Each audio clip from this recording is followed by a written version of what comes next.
Assalamualaikum warahmatullahi wabarakatuh. Selamat siang. Apakah bisa mendengar suara saya? Bisa Pak. Bisa Pak. Baik, alhamdulillah. Tapi kok itu Pak ya, suaranya kecil Pak. Kenapa? Kecil? Iya Pak. Coba saya. Kalau sekarang gimana? Ya lumayan Pak. Sudah lumayan sekarang. Oke, alhamdulillah. Ya Pak. Oke, ya. Kita lanjutkan materi yang kemarin.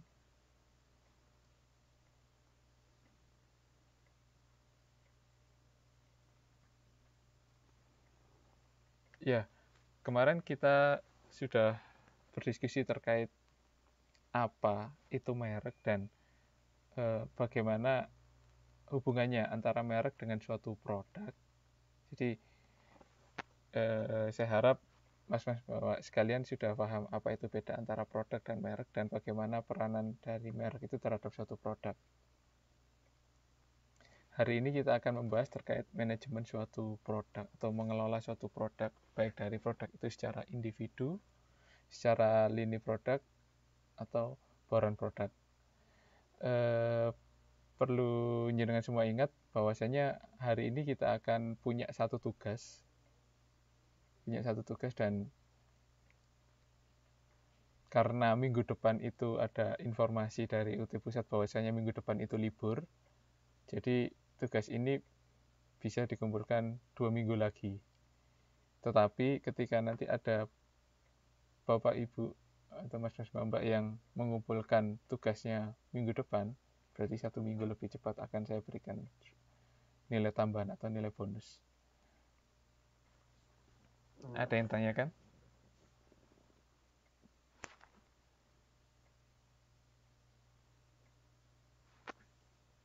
Tidak ada Pak, lanjut. Oke, ya. Manajemen produk itu pada umumnya dilakukan pada 3 tingkatan. Yang kita tahu yaitu pertama adalah manajemen produk itu pada produk secara individu. Nanti dalam produk secara individu itu ada penentuan atribut produk itu seperti apa, terkait fitur, terkait kualitasnya seperti apa.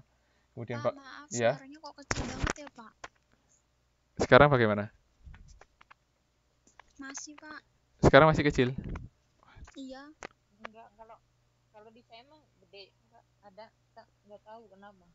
Di saya emang suaranya jelas kok. Suaranya jelas sih, keras juga. Gimana? Coba saya perkeras lagi. Ini saya sudah coba pakai volume maksimal di komputer saya. Sekarang bagaimana?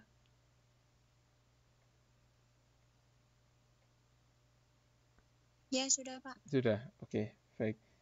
Terima kasih feedbacknya. Jadi dalam produk individu itu nanti kita akan menentukan bagaimana fitur atau kualitas suatu produk. Kemudian bagaimana kita branding. Kemudian peranan dari packaging itu seperti apa terhadap produk kita.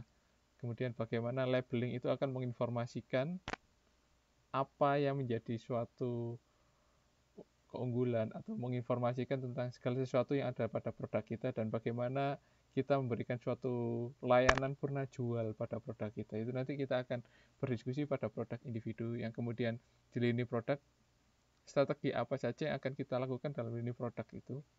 Entah itu nanti kita akan memperpanjang suatu lini produk atau memodernisasi lini produk atau dalam bahasa kerennya adalah kita mengupgrade produk-produk dalam suatu lini produk, kemudian kita mendanani lini produk itu sendiri atau bahkan kita melakukan suatu eliminasi produk-produk yang dinilai kurang efisien atau tidak efektif dalam menjangkau pasar atau konsumen. Jadi kita harus memangkas dalam lini produk tersebut.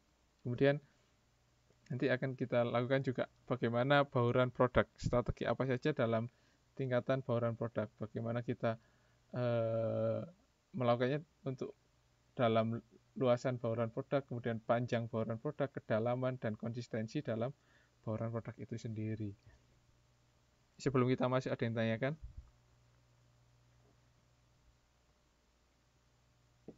Oh iya Pak, Iya. ini di saya PPT-nya nggak keluar, nggak tahu di teman-teman keluar nggak PPT-nya? gambar PPT-nya, Pak. Nggak kelihatan. Ini nggak kelihatan. Nggak ada, tapi nggak tahu teman-teman kelihatan nggak? Coba. Nggak ada, Pak. eh, Nggak keluar. oh, ya terima kasih. Coba saya. Gelap, Pak. Oke, sebentar. Oh, mohon maaf tadi sepertinya belum saya share screen. Coba sekarang. Sekarang seperti apa? Sekarang ada, Pak. Ini Ada, kalau Pak. ini muncul? Ada udah muncul Pak, muncul. Oke, ya. Ada yang tanyakan? Terima kasih feedbacknya. Udah, Pak. Lanjut, Pak. Ya. Silakan jika ada yang tanyakan. Ya, kalau tidak akan saya lanjutkan. Ya, kita akan masuk tentang bagaimana kita mengelola produk individu. Kalau misalnya kita ngomong apa sih produk individu itu? Produk individu di sini adalah suatu item atau produk terakhir yang tidak memiliki variasi lagi. Jadi kalau misalnya ibaratkan mobil, mobil itu kan kadang ada yang bertipe sport, ada yang multi purpose, ada yang sedan.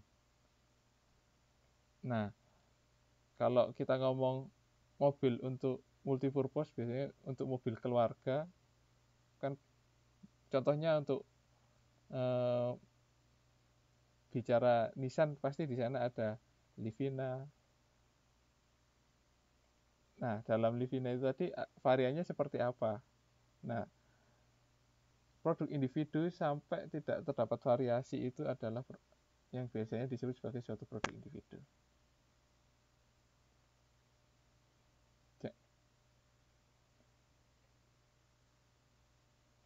Nah, faktor yang terkait produk yang diharapkan menjadi bahan pertimbangan pembeli pada saat mereka mengambil keputusan itu diantaranya ada 4 dalam produk individu. Yang pertama adalah kualitas. Kalau kita ngomong kualitas itu bisa kita definisikan sebagai suatu kemampuan yang dimiliki oleh suatu produk atau jasa untuk memenuhi suatu fungsi dasarnya.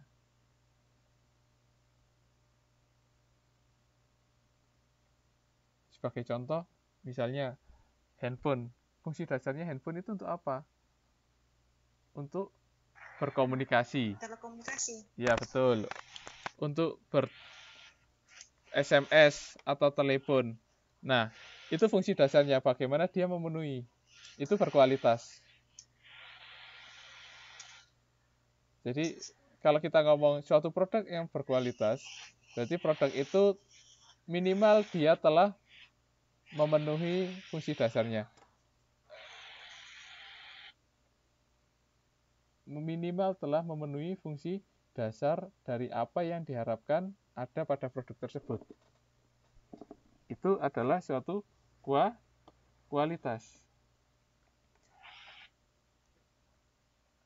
Kemudian kualitas ini bisa saja kita definisikan dalam bentuk dimensi kualitas. Jadi kenapa kita membutuhkan suatu dimensi kualitas? Bahwasanya ketika kita ngomong, oh produk ini berkualitas, kita butuh suatu parameter. Parameternya apa? Indikatornya apa produk itu berkualitas? Nah, ketika kita ngomong parameternya apa, muncul di sana sebagai suatu dimensi. Contohnya adalah performance, durabilitas, reliabilitas, repairability atau kemampuan untuk diperbaiki, estetika, yang mana itu muncul dalam dimensi kualitas Garvin.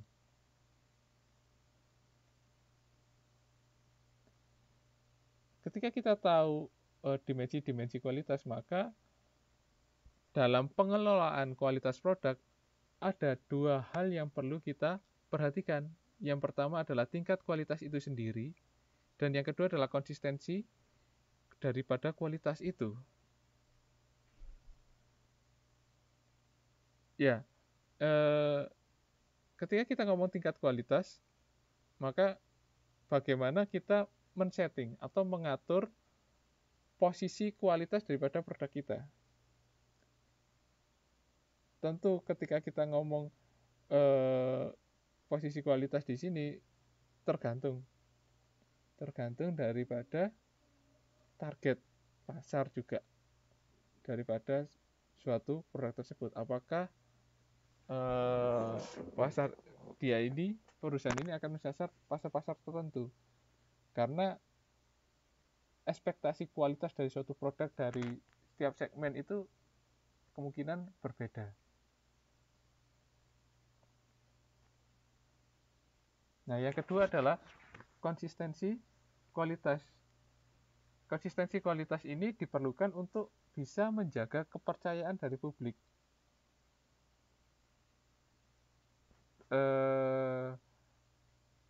Ketika kita bisa menjamin suatu produk kita itu tetap memiliki standar atau di dalam range standar kualitas tertentu, maka harapannya kepercayaan dari pelanggan itu tetap terjaga.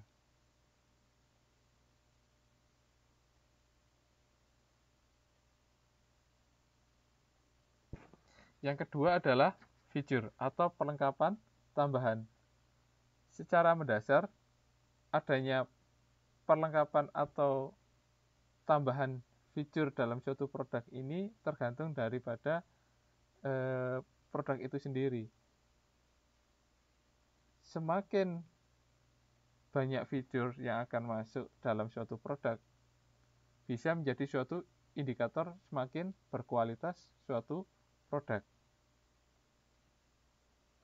Contohnya, menurut jenengan semua ketika menggunakan handphone yang hanya untuk telepon dan SMS, mana yang lebih baik dengan handphone yang bisa dipakai untuk kamera atau merekam video atau mendengarkan musik?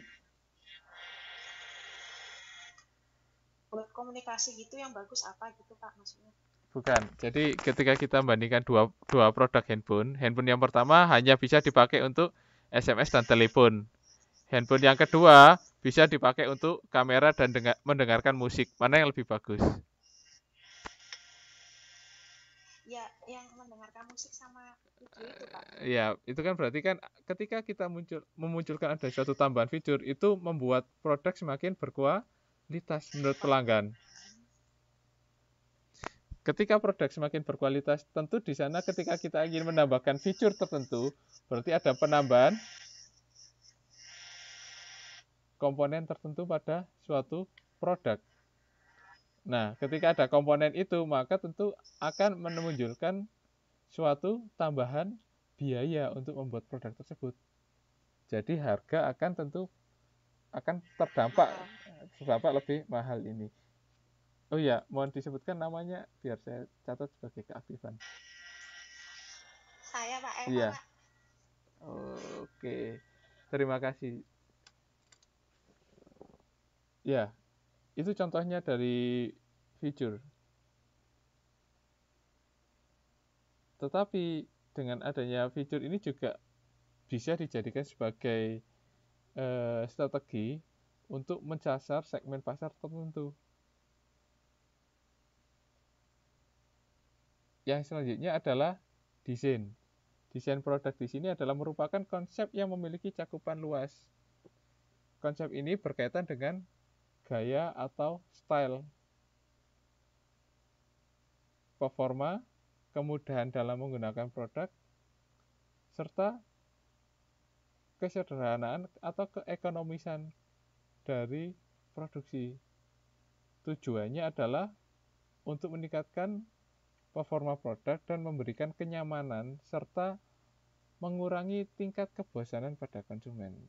Semakin baik desainnya bagi konsumen, dia akan semakin mudah menggunakannya.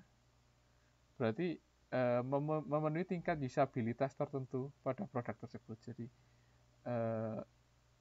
pengguna akan merasa nyaman karena apa? Mereka mudah memahami petunjuk-petunjuk yang ada dalam suatu produk tersebut. Contohnya gini, ketika Anda diberikan suatu handphone dalam kondisi mati, apa yang pertama kali ada dalam benak Anda? tentu Anda ingin menyalakan handphone tersebut. Tentu Anda ingin menyalakan handphone tersebut. Nah,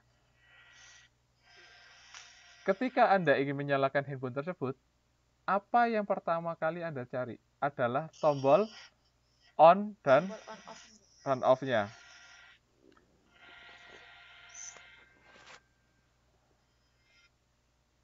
Ketika Anda mencari tombol on dan off, maka Anda akan mencari pada posisi tertentu dengan bentuk tertentu. Apakah dengan tampilan fisik handphone tersebut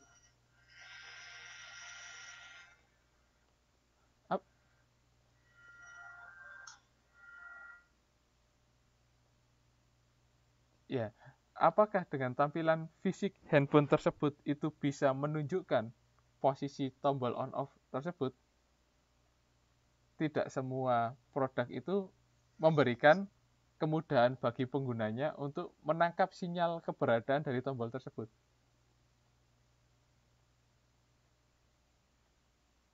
Terkadang pengguna akan bingung, ini tombol on off-nya mana ya? Oh, ini tombol refresh-nya mana ya? Oh, tombol memperbesar sama menurunkan volume dari HP ini di mana ya?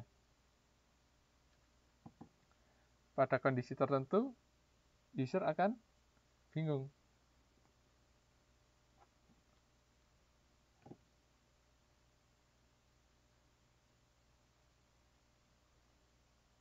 Karena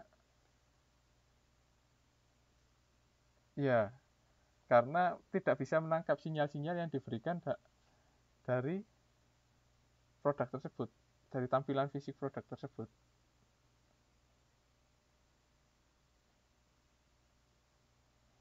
Ya, itu fungsi desain bagi pengguna. Jadi secara tidak langsung desain yang diberikan suatu produk itu akan mendidik pengguna, memberikan suatu pengalaman terhadap suatu prosedur-prosedur baru untuk melakukan suatu proses.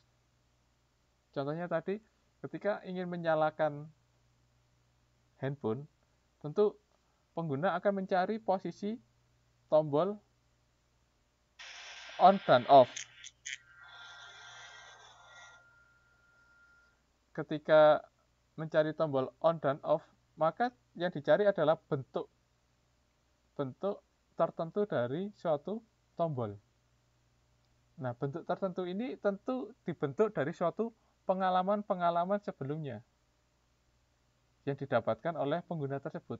Nah, ini adalah bagaimana fungsi desain akan membentuk suatu kebiasaan atau pola-pola perilaku tertentu pada user. Nanti akan membentuk suatu user experience. Secara tidak langsung atau sadar atau tidak sadar, nanti pengguna itu akan dengan alamiahnya melakukan proses tersebut. Kenapa kalau memperbesar volume mencari tombol yang di sebelah kiri posisinya di pojok kiri atas, atau menurunkan yang posisinya di bawah? Kalau memperbesar posisinya di atas, menurunkan posisinya di bawah. Kok nggak dibalik saja? Memperbesar suara posisinya di bawah atau memperkecil posisinya di atas? Itu karena sudah terpola. Oh, berarti kalau memperbesar ada tombol yang berlogo plus. Kalau memperkecil ada tombol yang logonya minus. Karena itu sudah terbentuk dari pola-pola sebelumnya. Itu fungsi desain bagi pengguna. Ketika ternyata desain yang pengguna dapatkan dari suatu produk itu tidak sesuai dengan pengalaman-pengalaman yang dia dapatkan dari masa yang lampau, ada dua kemungkinan. Yang pertama, user akan menolak. Karena ya, ini terlalu aneh, tidak sesuai dengan kondisi yang pada umumnya. Tapi ada kondisi yang lain, user akan menerima dan mencoba untuk mempelajari sesuatu yang baru tersebut.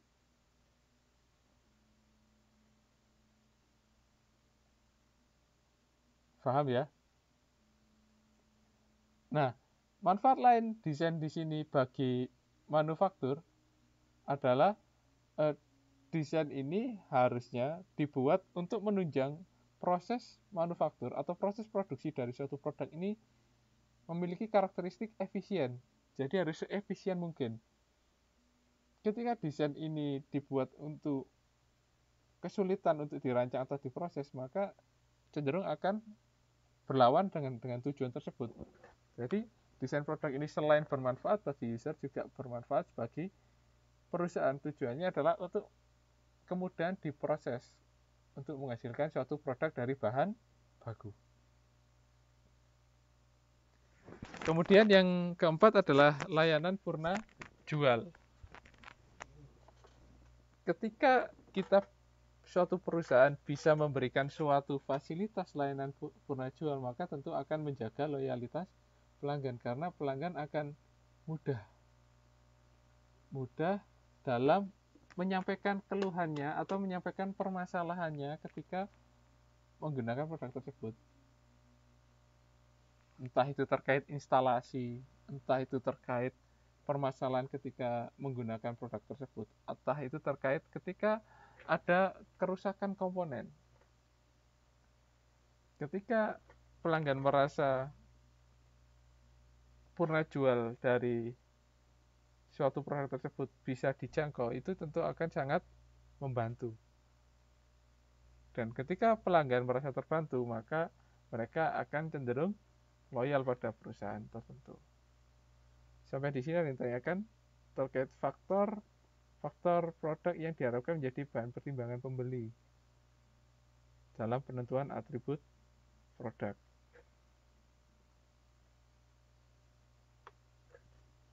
Maksudnya loyal itu mau beli lagi gitu, Pak? Ya, loyal itu kepercayaan dia pada suatu brand atau merek tertentu atau perusahaan tertentu itu sangat tinggi. Jadi ketika di masa yang akan datang suatu konsumen itu membutuhkan produk yang serupa, dia cenderung akan mencari merek dari pabrikan tersebut. Contohnya,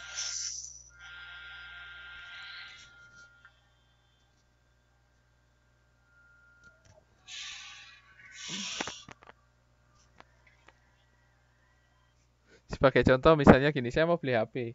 Kalau HP itu kalau handphone itu bukan dari merek X, saya nggak mau beli. Kalau kendaraan bermotor itu bukan merek dari merek A, saya nggak akan beli. Jadi itu contohnya. Oh iya, Pak. Oke, ada lagi yang tanyakan?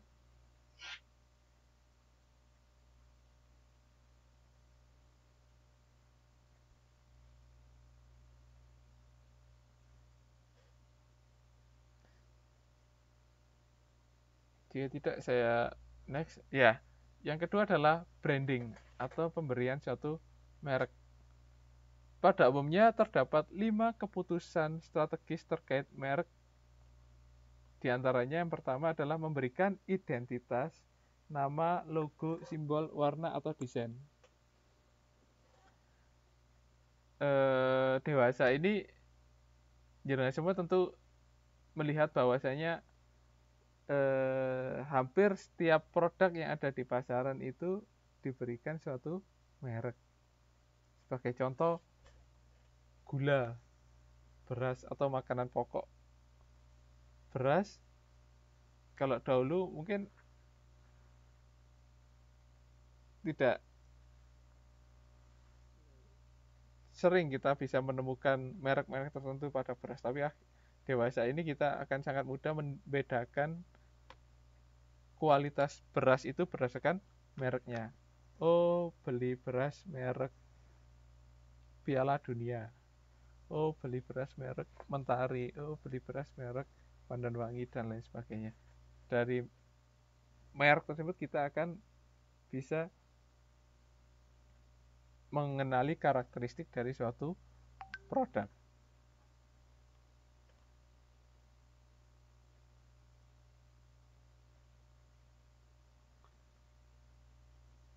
Oke. Kemudian seberapa penting sih merek itu ada pada suatu produk? Tergantung dari sudut pandang yang akan kita pakai. Kalau misalnya pada hakikatnya merek itu akan bermanfaat pada berbagai pihak. Sebagai contoh, yang pertama merek pada pembeli. Manfaatnya pembeli adalah kita bisa mengetahui karakteristik suatu produk sehingga mendiferensiasikan antara produk satu dengan produk yang lain itu kita akan lebih mudah karena ada merek di sana. Bayangkan kalau misalnya kita tidak ada merek kemudian ditampilkan dalam etalase. Contohnya beras saja ada 10 macam tipe beras.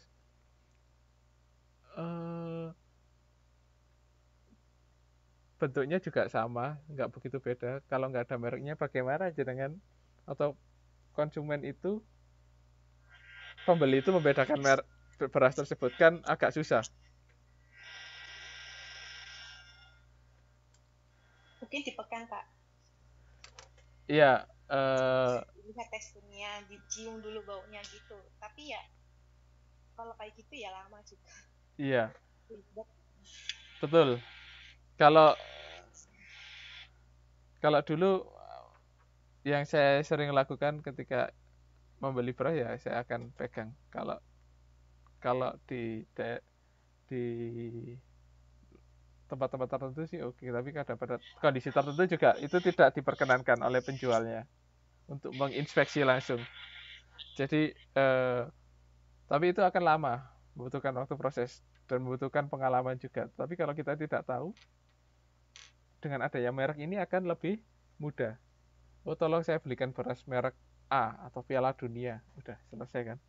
Tidak perlu memeriksa apa selama beras itu memiliki label Piala Dunia, oke kita akan membelinya dan kita akan tahu itu beras memiliki kualitas yang bagus. Itu contohnya. Yang kedua, membantu perhatian pembeli terhadap produk-produk baru yang mungkin bermanfaat bagi mereka. Jadi ketika kita memunculkan suatu produk-produk baru dengan adanya merek yang sama mereka tentu akan, oh iya untuk produk yang sebelumnya perusahaan ini dengan merek ini memiliki kualitas yang sangat bagus. Jadi ini bisa dicoba produk yang baru ini. Kemudian memberikan nilai emosional dan ekspresi diri karena sudah terikat mengetahui bahwasanya produk itu berkualitas, maka secara tidak langsung pelanggan menjadi ada ikatan emosional karena merasa ekspektasi yang sebelumnya telah terpenuhi oleh produk tersebut. Kemudian manfaat bagi penjual adalah memudahkan mengolah pesanan atau penelusuran masalah yang muncul. Jadi ketika ada pesanan dengan adanya merek kita akan lebih mudah untuk mengkelompokkan. Kemudian kalau kita mau menarik pembeli yang setia atau yang menguntungkan, kita akan lebih mudah berdasarkan merek. Kemudian dengan adanya merek kita akan mudah dalam melakukan segmentasi pasar.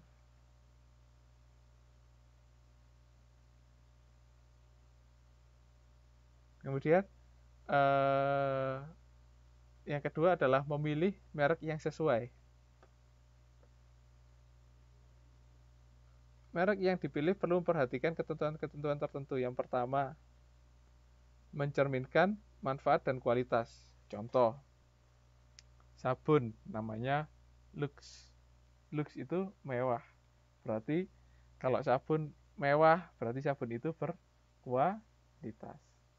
Mie sedap. Kalau mie itu makanan itu sedap berarti enak. Berarti berkualitas. Sabun cuci baju so clean. Clean itu bersih. Jadi bersih ketika dipakai untuk mencuci baju. Berarti berkualitas.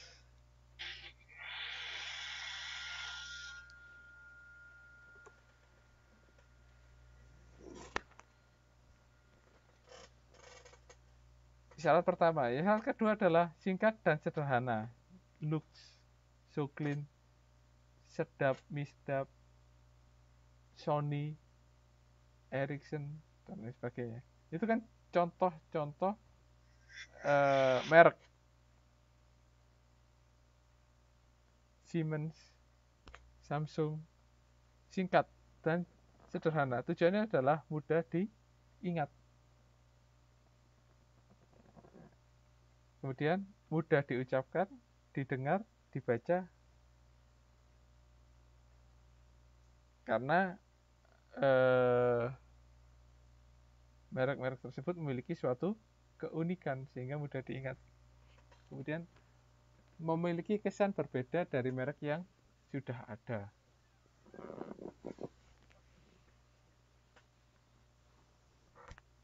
Kemudian mudah diterjemahkan ke dalam bahasa asing, yang mana ketika diterjemahkan ke dalam bahasa asing, merek tersebut tidak memiliki arti konotasi negatif. Kemudian dapat didaftarkan dan mendapatkan perlindungan hukum. Berarti ketika suatu merek itu dapat didaftarkan atau memiliki perlindungan hukum, merek tersebut tidak mengambil dari merek-merek yang lain. Berarti dia tidak menduplikasi merek-merek yang lain. Sehingga dapat didaftarkan dan memiliki perlindungan hukum.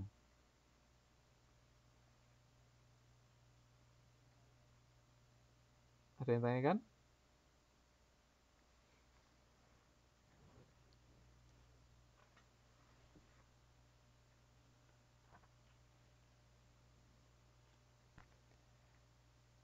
Ya, ada 4 macam strategi yang tersedia bagi perusahaan untuk dapat mengkategorisasi produk dan merek mereka. Yang pertama adalah strategi merek baru. Strategi ini dilakukan dengan memberikan merek baru untuk kategori dari produk baru. Contohnya ketika teh botol sosro. Teh botol sosro itu mau membuat varian baru. Karena teh botol sosro itu adalah produk base-nya, produk dasarnya adalah teh, maka teh botol sosro akan membuat suatu varian produk baru. Kalau yang dulu pernah membuat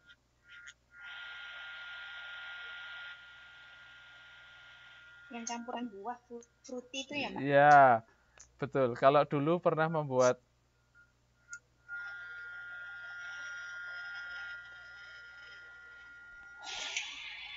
sama soda itu taps itu juga ya Pak? Ya, jadi pada dasarnya adalah berbahan dasar teh. Nah,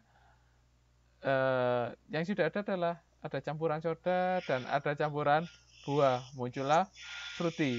Nah, ketika mau membuat suatu produk baru lagi,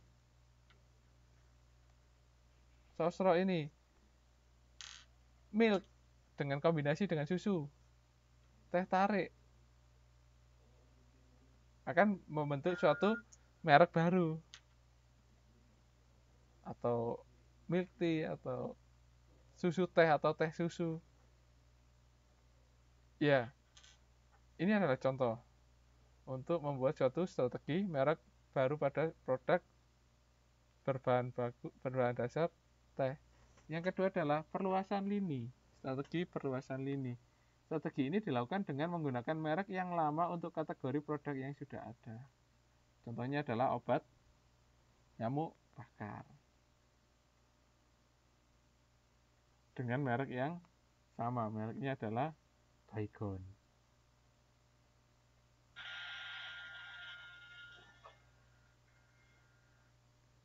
Kemudian yang ketiga adalah strategi perluasan merek. Pak, bentar Pak, itu Ya. tadi gak paham saya Pak. Yang mana? Yang perluasan lini maksudnya Perluasan kan Baygon itu obat nyamuk bakar, terus ya. ada varian baru yang buat yang semprot sama yang elektrik gitu maksudnya Pak, Ya. perluasan lini. Oh. Tapi kan mereknya sama. Ya merek sama tapi ada variasi bentuknya gitu ya Iya. Pak. Oh. Kemudian strategi perluasan merek. Dalam strategi ini digunakan merek yang sudah ada untuk produk yang baru yang variasinya berbeda, benar-benar beda. Kalau tadi kan obat nyamuk bakar sama kan, obat nyamuk bakar dan obat nyamuk semprot tujuannya adalah untuk mengusir nyamuk, entah itu mau dibakar atau disemprot. Kalau yang ini dalam strategi perluasan merek, contohnya adalah Maspion. Mereknya Maspion, tapi ada yang kompor gas, ada kipas angin, yang mana fungsinya benar-benar berbeda. Kalau tadi masih dalam fungsi yang sama, ini fungsi yang berbeda. Berarti sama kayak Xiaomi ya, Pak ya? Xiaomi, ya. Ada HP, ada kipas angin, powerbank, ada banyak. Mereknya Ya, satu, betul. Mereknya Xiaomi. Xiaomi. Ada tas juga ya. Iya, ada tas, ada koper. Iya, itu contohnya. Kemudian strategi multi merek, jadi ada merek baru, tapi dia tetap menggunakan merek yang lama sebagai komponen dalam merek tersebut. Contohnya adalah merek-merek dalam Indomie, Supermie, Sarimi, Popmie, Topmie, mie instan, dan lain sebagainya. Itu adalah produk dari Indofood.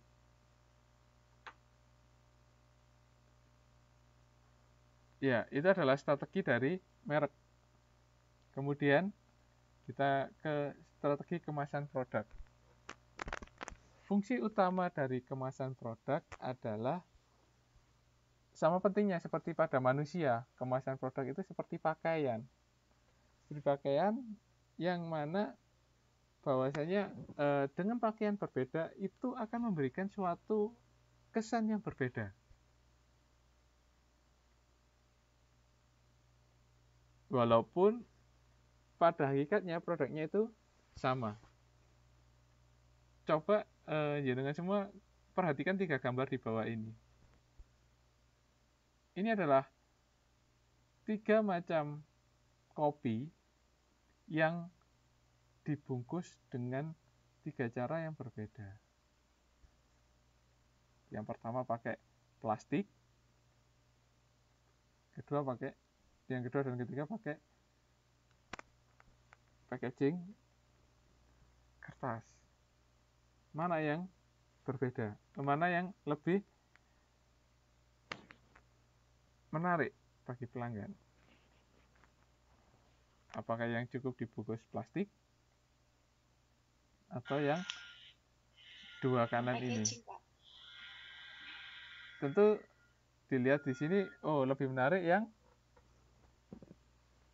belakangan karena ternyata cover itu adalah salah satu bagian yang penting untuk melakukan judgement. Walaupun banyak yang bilang don't judge the cover by the book, don't judge the book by the cover, tetapi ketika kita mau membeli suatu produk atau mencari, cover itu adalah yang pertama kita lihat. Jadi packaging itu yang pertama kita lihat untuk mengestimasi suatu produk.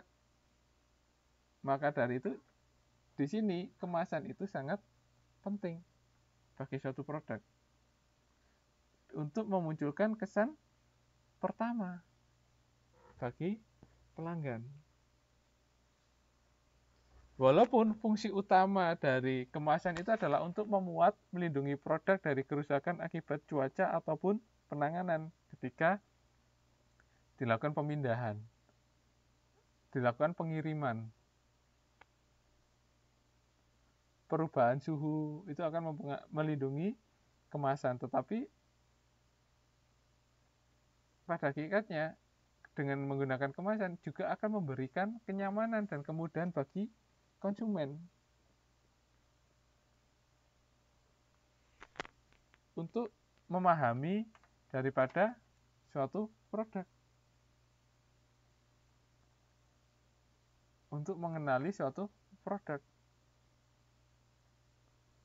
terdapat 5 macam strategi yang dapat digunakan sebagai bagian dari strategi pemasaran pada kemasan ini. Yang pertama adalah strategi kemasan inovatif.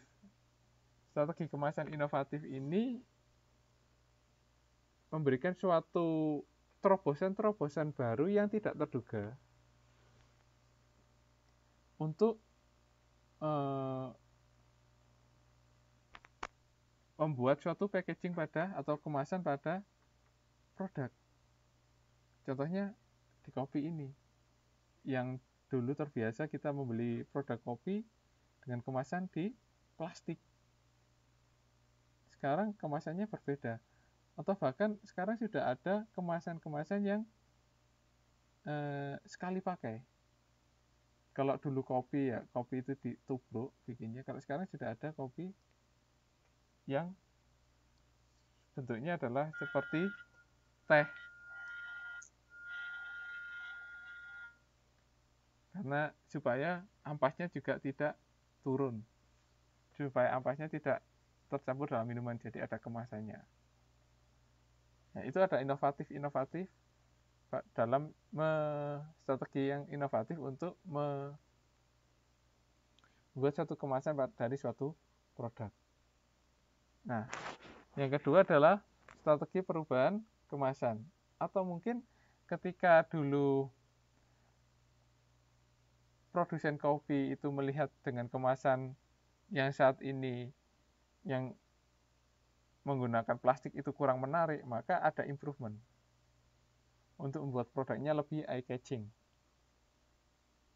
Apakah plastik ini tidak menarik? Zaman dahulu ya belum tentu ini tidak menarik.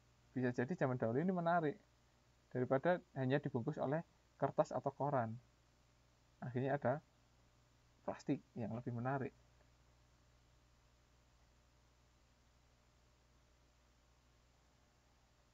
Tapi dengan seiringnya perkembangan teknologi, perubahan wawasan dari pelanggan membuat adanya sesuatu insight yang baru untuk menarik perhatian. Maka perlu adanya suatu desain dalam kemasan.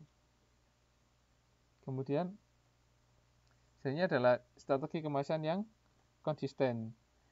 Strategi kemasan konsisten ini diperuntukkan untuk produk-produk seperti minuman, air mineral. Ada suatu standar, misalnya 250 ml, 500 ml, 1000 ml, 1500 ml. Itu sudah suatu standar yang biasanya dipakai. Nah, coba aja dirubah. Air mineral yang biasanya pakai botol atau pakai gelas yang transparan, dirubah dalam bentuk packaging yang memiliki bentuk Tetra Pak.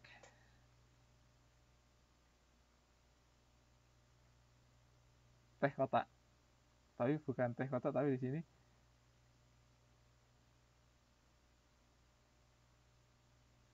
bukan aqua gelas, tapi aqua kotak. Aqua kotak. Kan merasa aneh. Bisa jadi ini memberikan suatu kesan yang aneh bagi pelanggan, sehingga pelanggan akan meninggalkan produk ini. Padahal untuk membuat suatu desainnya, menghasilkan suatu produk dari bahan baku sehingga menjadi air mineral kotak itu membutuhkan waktu dan biaya yang tidak sedikit bagi perusahaan. Ini akhirnya menjadi suatu pemborosan. Atau strategi menggunakan kemasan untuk keperluan lain. Jadi kita mencoba mendesain suatu kemasan yang mana ketika produk utama dari kemasan ini sudah habis dikonsumsi oleh pelanggan masih bisa menggunakan kemasan ini untuk menyimpan barang untuk aktivitas-aktivitas yang lain. Yang paling kita sering adalah apa? Contohnya kemasan kongkuan, kaleng kongkuan. Kalau lebaran kan lagi musim tuh kaleng kongkuan. Iya, diisinya mah Isinya rengginang.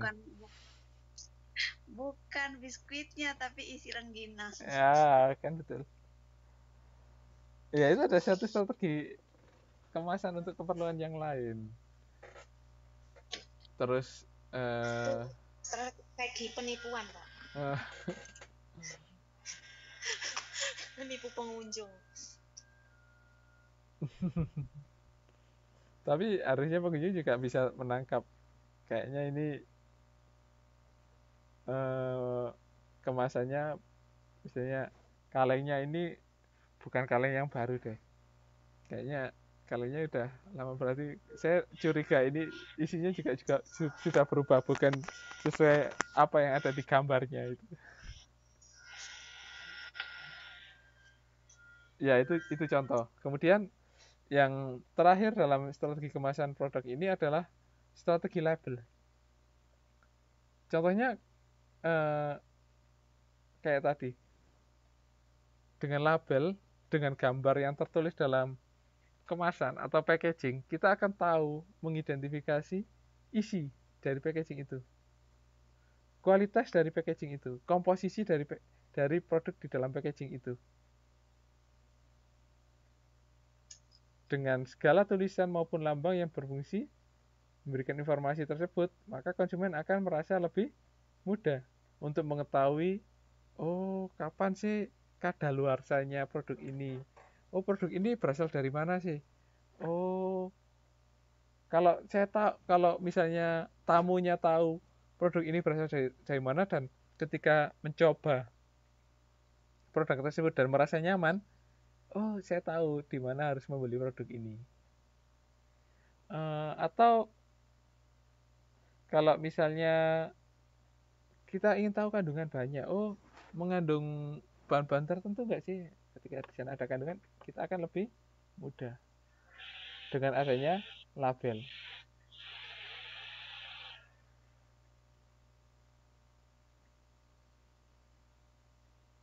Oke, sampai di sini ada yang tanyakan?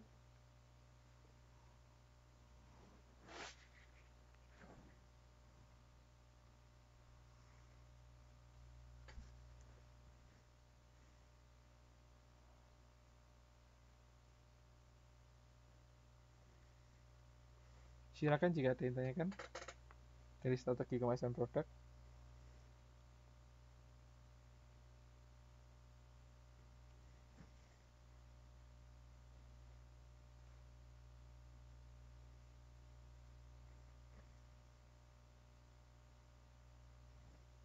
Oke, jika tidak ada yang ditanyakan, saya lanjut ke yang kedua adalah manajemen dari lini produk.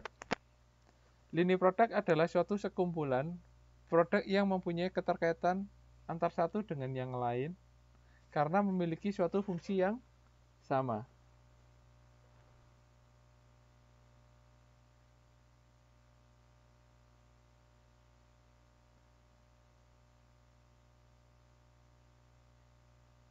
Dalam lini produk terdapat keputusan diantaranya memperpanjang lini produk, modernisasi lini produk, mendandani lini produk, dan memangkas lini produk.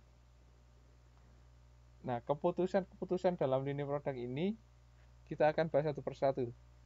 Dalam memperpanjang lini produk, panjang lini produk adalah jumlah varian yang ada di dalam suatu lini produk. Contohnya gini, ketika kita memiliki suatu lini produk mobil MVP atau multipurpose vehicle. Nah, misalnya di sini kita ngomong Nissan. Nissan memiliki mobil yang tujuannya berada dalam kategori MVP, multipurpose vehicle. Nah, dalam MVP tersebut mereka memiliki beberapa merek yang akan melayani pasar-pasar di dalamnya. Contohnya Livina, Grand Livina, Latino, dan Serena.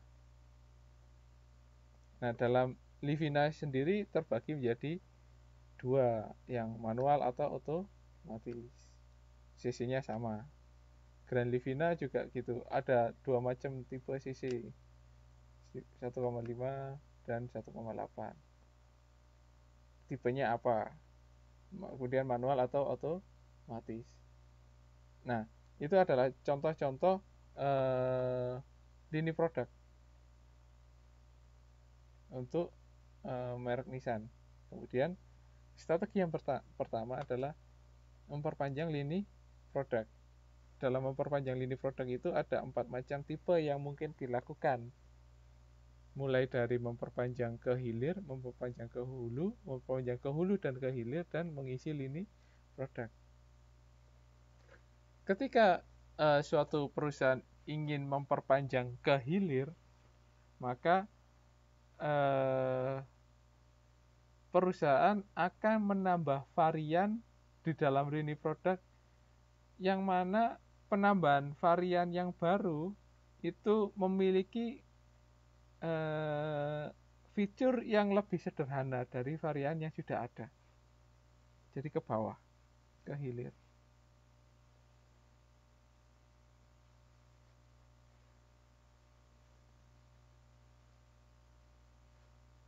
Paham ya? Jadi ketika kita ingin memperpanjang ke hilir, maka kita akan membuat suatu produk yang baru di dalam lini tersebut, yang mana fitur produk baru tersebut memiliki fitur yang lebih sederhana. Ya, misal tadi mobil ya, kalau misalnya cc-nya mungkin diturunkan lebih rendah lagi ke 1.300 atau seperti apa. Di dalamnya lebih disederhanakan lagi. Dari untuk 7 kursi atau 7 penumpang, atau untuk 3 penumpang, mungkin ini hanya untuk 1 penumpang, jadi untuk 2 orang saja, atau seperti apa. Jadi menambahkan variansi dalam lini produk, yang mana variansi yang baru tersebut memiliki fitur yang lebih sederhana. Kemudian yang kedua adalah memperpanjang ke hulu, menambahkan varian baru yang mana memiliki fitur yang lebih tinggi daripada yang sudah ada. Jadi kalau kita lihat setelah diurutkan tuh dalam satu lini itu, produknya yang mana yang paling rendah, mana yang paling tinggi. Nah, kita mencasar di atasnya dari yang paling tinggi tersebut.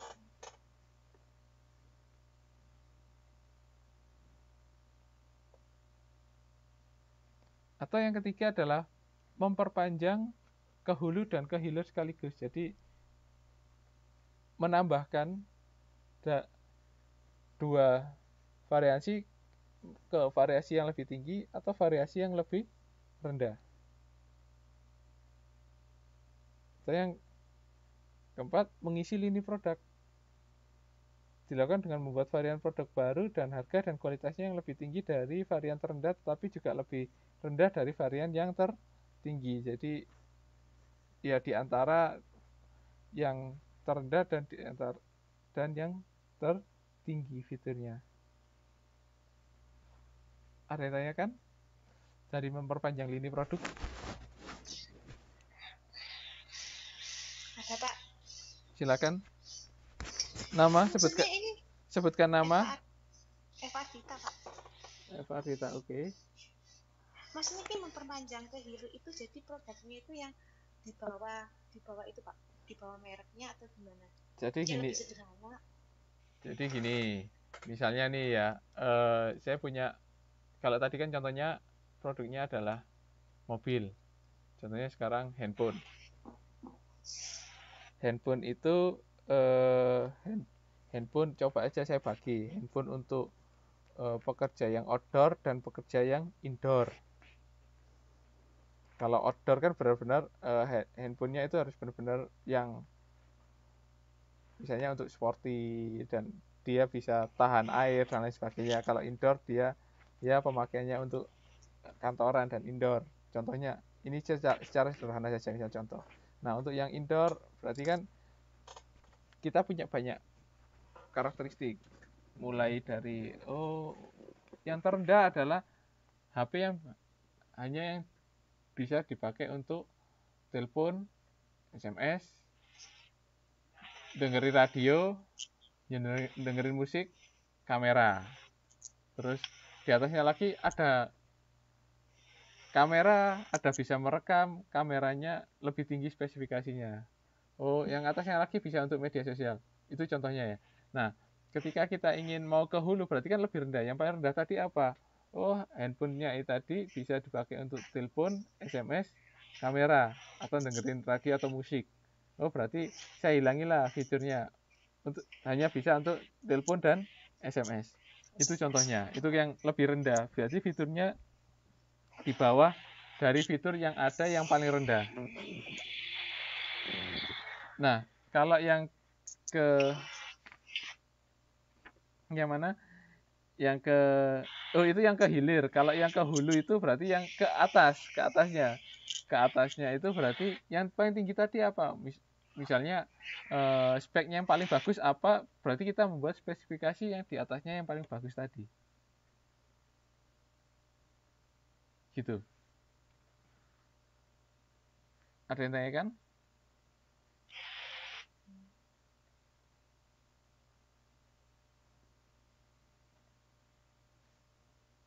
Kalau memperpanjang dari hulu ke hilir sekaligus itu maksudnya gimana, Pak? Berarti ya kita membuat dua variasi di bawah yang lebih rendah dan yang lebih tinggi daripada yang paling tinggi. Membandingkan dua produk gitu. Bukan membandingkan, menambahkan. Ini kan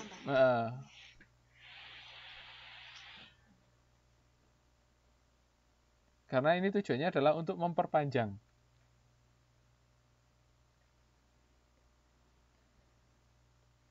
Gimana? Ada yang tanyakan lagi? Yang lain kemana ini? Cuma Mbak Eva yang aktif. Ada, Pak. PowerPoint-nya lengket terus, Pak. Saya masih di nomor 2. Produk individu, lini produk masih tetap di situ. Loh, ini udah ke yang manajemen lini produk. Makanya. Di yang lain bagaimana? Berubah apa? Buka sendiri. Ini masih produk Udah dari tadi keluar masuk. Macet dan jalan-jalan. Apa? Ini udah jalan dia. Kalau ini? Udah jalan, Pak. Berarti gini aja ya. Tidak perlu saya slideshow ya. Yang kecil gak apa-apa, Pak. Kelihatan kok. Matanya masih bagus. Ya, saya perbesar aja. Mata saya nggak bagus, Kak. Ya ini agak gedean, Pak. Mata saya nggak bagus. Ini. Gimana? Boleh, Pak. Benar, kecil juga kelihatan, Pak. Harus di slideshow ya berarti. Harus tidak di slideshow ya, karena kalau di slideshow jadinya nggak muncul ya.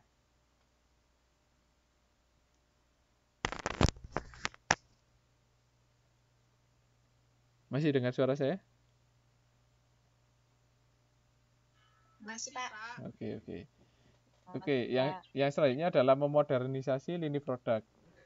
Walaupun di dalam lini tersebut memiliki kedalaman yang tetap, tetapi produk itu masih bisa di-upgrade.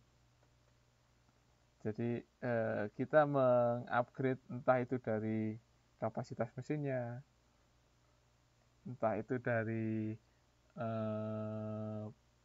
bodinya. Yang paling mudah adalah kita tahu contohnya adalah untuk modernisasi ini untuk produk otomotif, mobil, sepeda motor.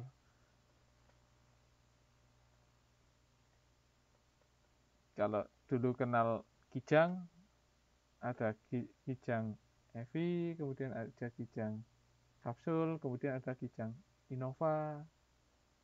Ya itu contohnya ada suatu modernisasi atau upgrade.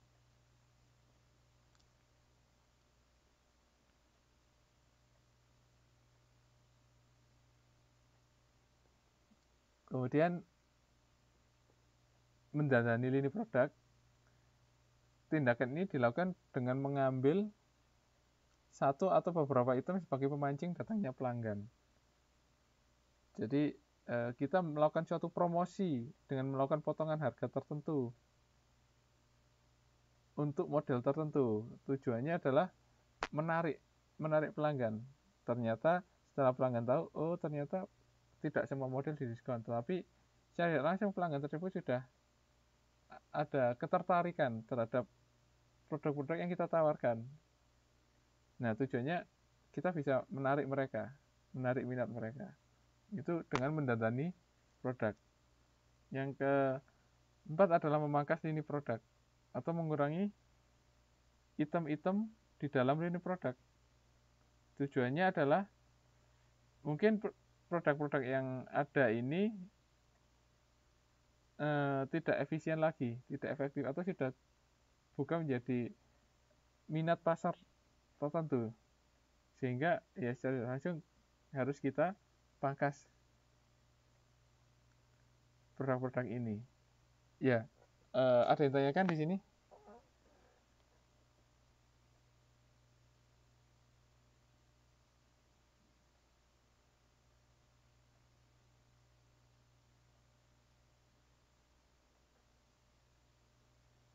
Ya, ini nanti manajemen lini produk ini akan jadi tugas kita, tugas kedua kita. Jadi harapannya jangan semua memahami dari manajemen lini produk ini. Karena nanti akan saya minta untuk membuat satu studi kasus pada manajemen lini produk ini.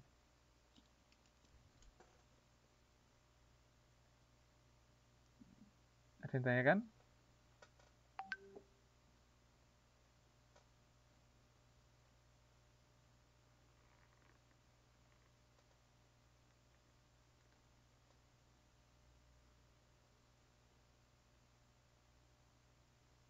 Nggak ada, Pak.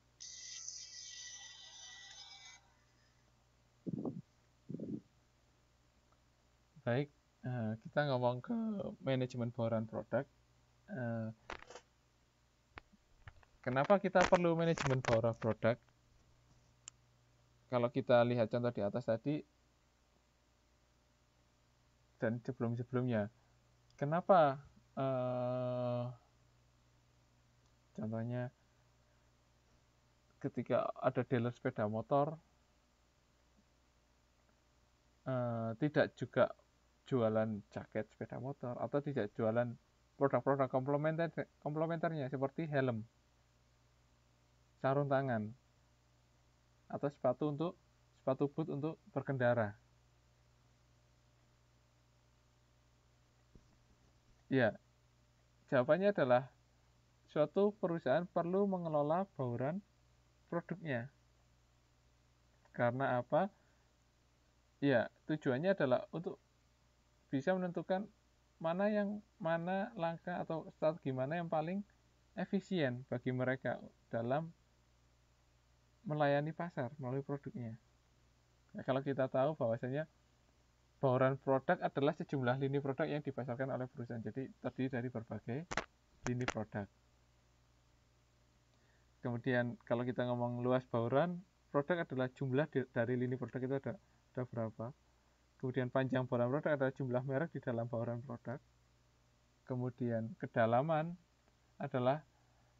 bauran produk adalah jumlah varian pada setiap merek. Ya, beberapa strateginya mungkin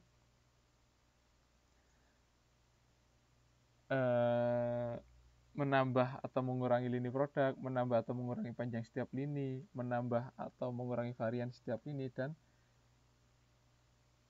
menambah ataupun mengurangi konsistensi dalam bauran produk. Kemudian kita masuk ke kategori produk.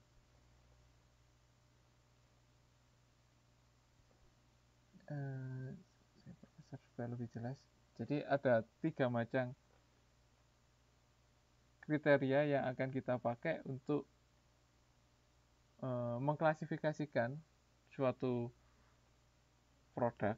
Yang pertama adalah berdasarkan daya tahan.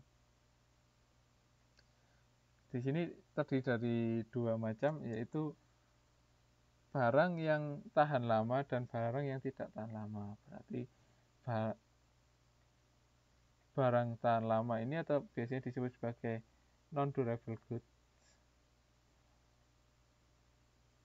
adalah barang yang tujuannya adalah untuk konsumsi dalam satu atau dua kali atau beberapa kali penggunaan.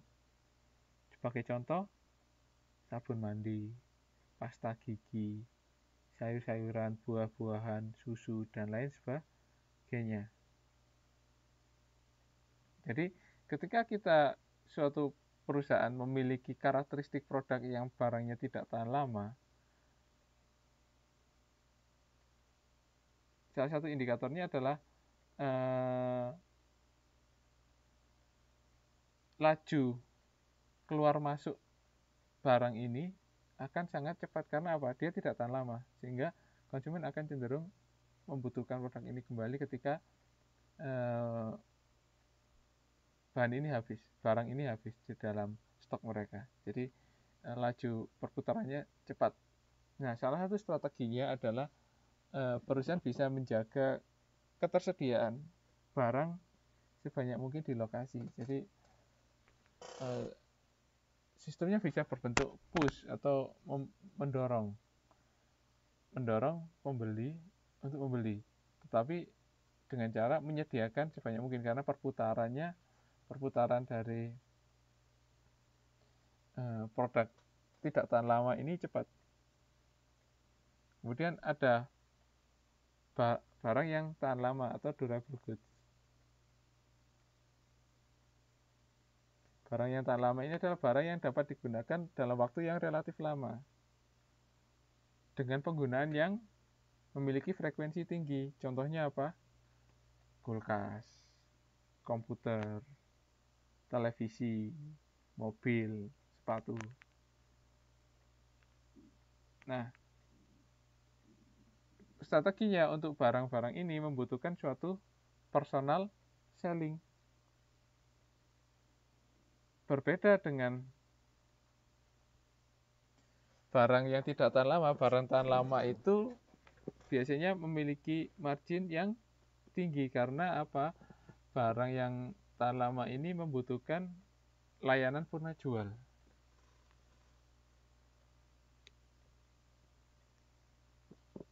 Jadi untuk barang yang tidak tahan lama, margin keuntungannya mungkin tidak terlalu tinggi. Berbeda dengan barang yang tahan lama yang membutuhkan layanan purna jual. Kemudian pengkategorian berikutnya adalah berdasarkan kategori pembeli. Pembelinya bersifat individu, serta rumah tangga, atau pembeli organisasi.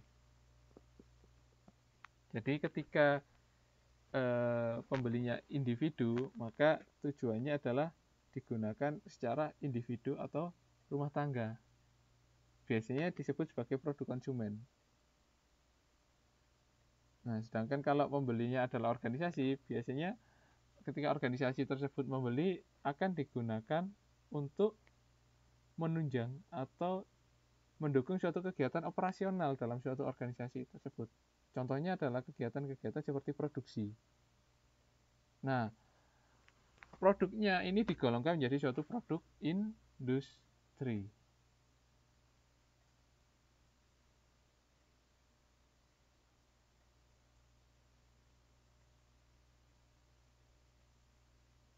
Ada yang bisa memberikan contoh nggak?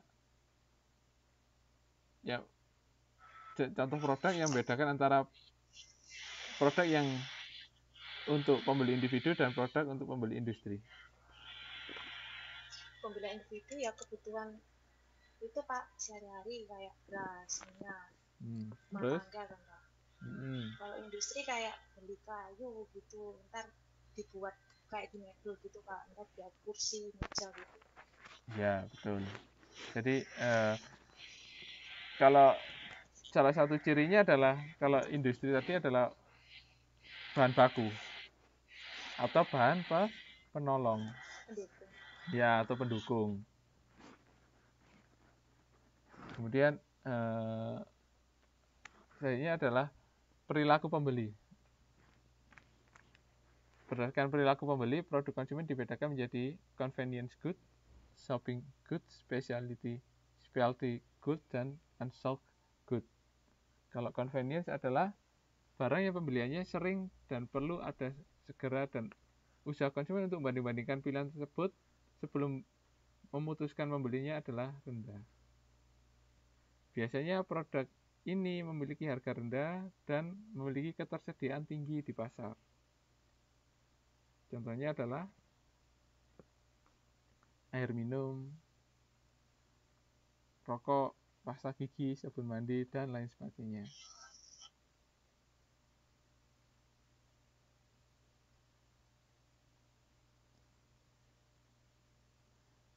Dalam convenience good ini ada dua macam.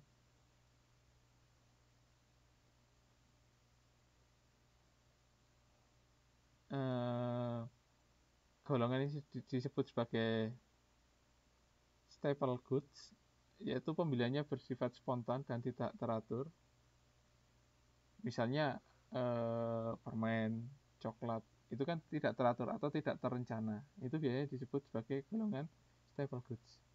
Tapi kalau misalnya ada lagi yang bersifat terencana, contohnya adalah bahan-bahan pokok, beras, kecap, garam, pasta gigi. Kemudian kita ke shopping goods adalah barang yang dalam pembeliannya, sebelum memutuskan pembelian, pembeli itu akan membandingkan terlebih dahulu. Contohnya adalah alat elektronik, handphone, laptop, kulkas, televisi, jam tangan.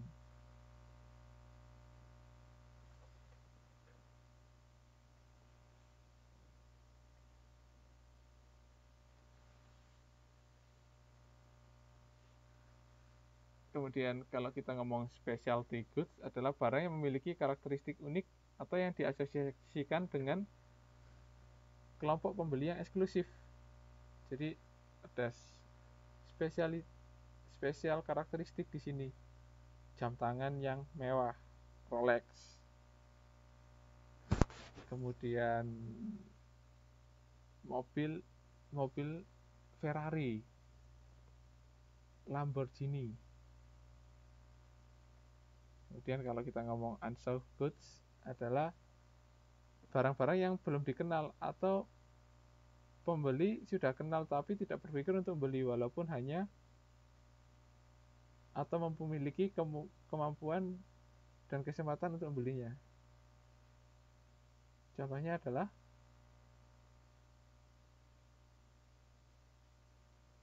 pistol gas air mata, alat distilasi. Ada dan kadang belum kenal, tapi kadang juga ada kenal. Tapi beberapa pembeli belum berpikir untuk membelinya. Ya, kalau kita bandingkan, ini diambil dari bukunya Kotler dan Keller. Jadi kita bisa mengelompokkan berdasarkan tabel ini untuk kategori produk convenience, shopping, specialty, dan unsold berdasarkan perilaku konsumen, berdasarkan harga, berdasarkan pola distribusinya, berdasarkan bentuk promosinya, dan contohnya seperti apa. Ada yang tanyakan?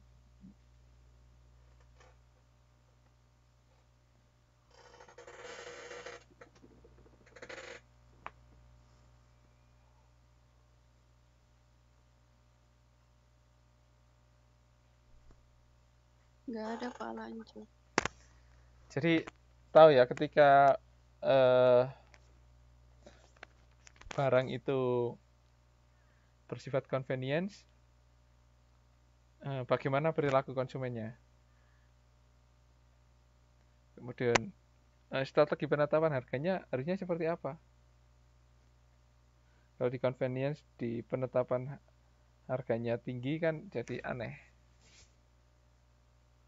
Karena ini barang yang tersedianya banyak sekali di pasar. Bagaimana pola distribusinya untuk barang ini? Pola promosinya juga seperti apa? Oke. Untuk shopping juga seperti itu. Specialty dan unsold. Jadi jangan semua tahu karakteristik dari kategori produk untuk convenience, shopping, dan specialty dan unsold.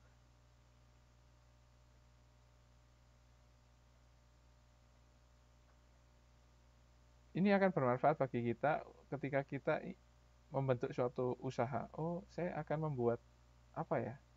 Saya akan berjualan atau memproduksi produk apa ya? Karakteristiknya seperti apa ya? Nah, ketika kita bisa menentukan itu, nanti akan mempengaruhi dari sistem produksi kita, sistem dalam perusahaan itu. Nah, informasi yang seperti ini akan bermanfaat bagi kita.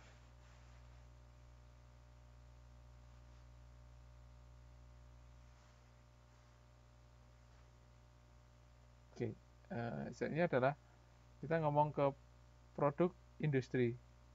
Produk industri atau produk bisnis adalah produk yang dibeli organisasi yang dimaksudkan untuk dijual kembali atau dimasukkan dalam proses produksi atau untuk mendukung kegiatan operasional.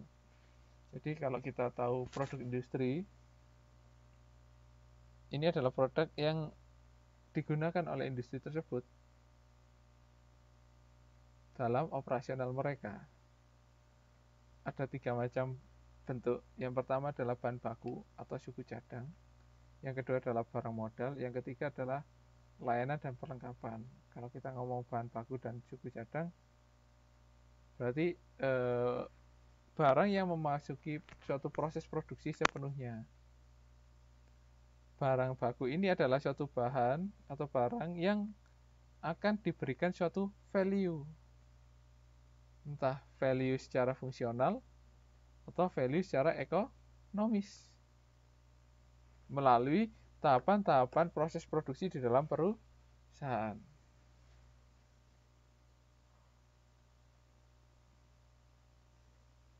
Kemudian ada barang modal.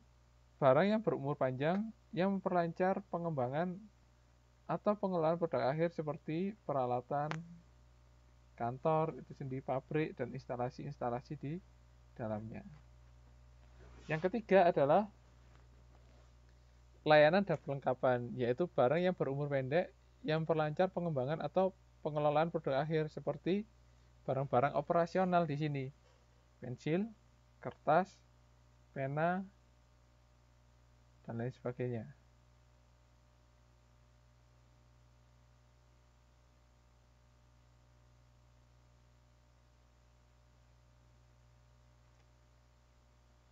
Oke, selanjutnya adalah daur hidup produk. Ada yang bisa menjelaskan nggak dari gambar di layar tersebut?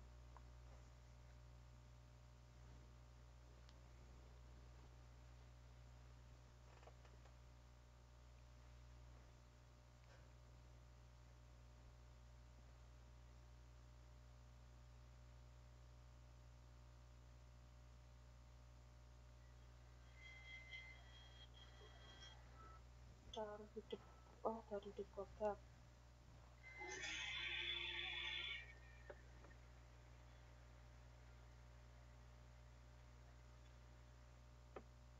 Iya.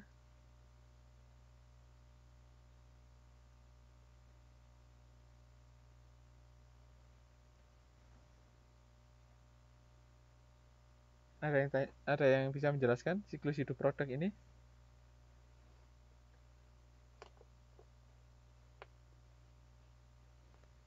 Ada berapa tahapan dalam siklus hidup produk ini? Ada perkenalan, pertumbuhan, dewasa. Ya. 3. Robert 4. Perkenalan, pertumbuhan, terus dewasa, penurunan. Ya, jadi secara umum terdapat 4 tahapan dalam model daur hidup produk ini. Yang pertama adalah perkenalan.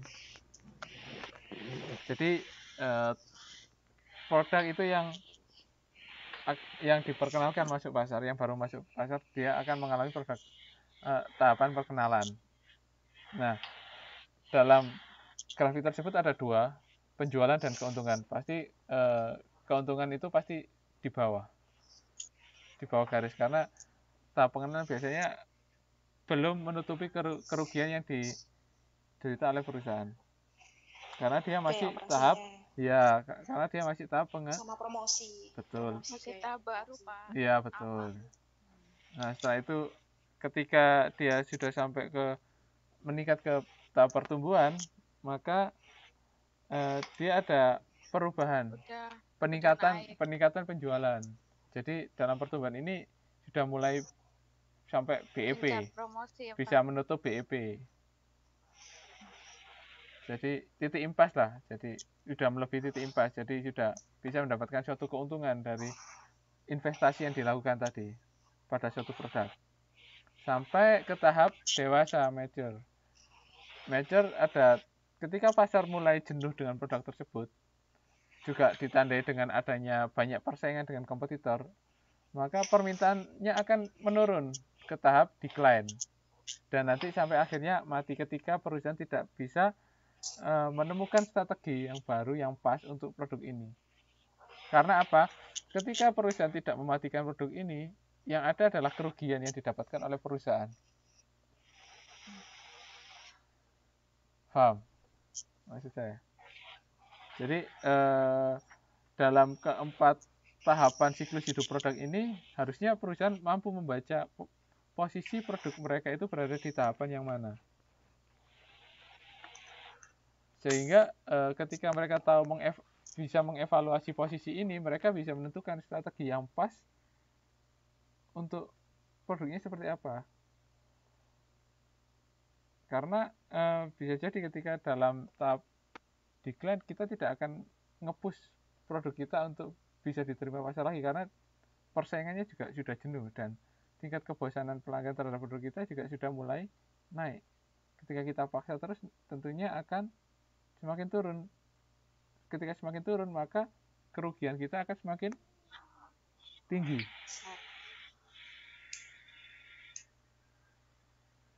Paham ya? Jadi bukan hanya manusia yang memiliki siklus hidup juga.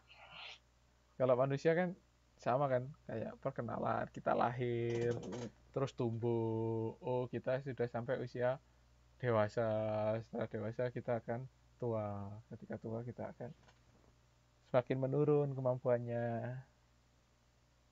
Ternyata di dalam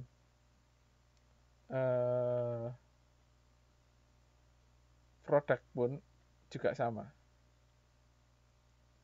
memiliki siklus seperti perkenalan, pertumbuhan, dewasa, dan penurunan. Maka dari itu sangat penting sekali kita mengetahui posisi produk kita itu di dalam tahapan yang mana.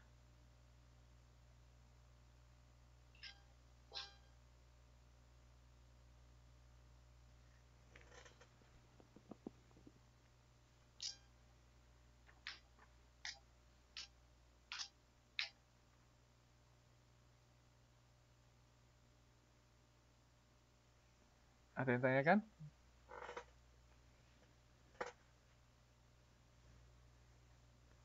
Nggak ada, Pak, lanjut.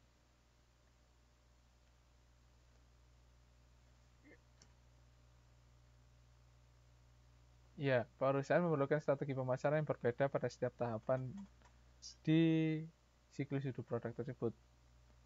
Namun, strategi pemasaran apa yang digunakan masih tergantung dari posisi perusahaan dalam pasar, apakah sebagai pemimpin, penantang, pengikut, atau spesialis. Kalau kita pengikut, ya kita akan berada dalam posisi yang sangat sulit, karena kita hanya sebagai follower. Kalau penantang kan kita memiliki suatu value tertentu yang bisa kita gunakan untuk menantang kompetitor utama dalam pasar pasar persaingan tersebut. Kalau spesialis, kita memiliki suatu spesialis tertentu yang tidak dimiliki oleh penantang. Kalau pemimpin, kita ahli dalam spesialisasi tertentu tersebut. Tapi juga spesialisasi itu juga dimiliki kompetitor kita. Tapi kita memiliki keahlian yang lebih dibanding kompetitor kita. Tergantung di mana posisi dari perusahaan kita.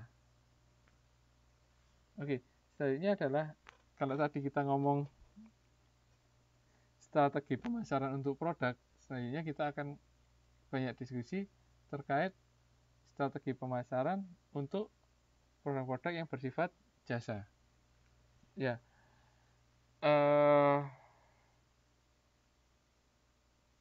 sama-sama ditawarkan oleh perusahaan kepada pelanggan, tetapi memiliki karakteristik yang berbeda dengan produk.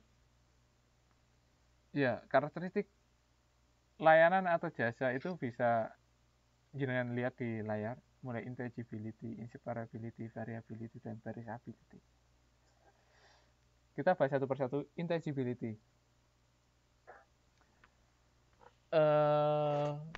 Layanan itu bersifat tidak nyata, tidak memiliki bentuk tertentu. Kalau produk kan jelas bentuknya, mau kotak, bulat, lingkaran, lonjong, atau seperti apa. Tetapi kalau jasa, kita hanya bisa merasakan. Tidak berwujud. Tapi jasa itu tidak berwujud. Wujud jasa seperti apa? Nggak tahu kita.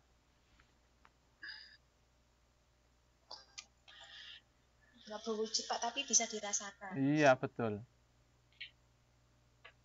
Itu intangibility. Paham?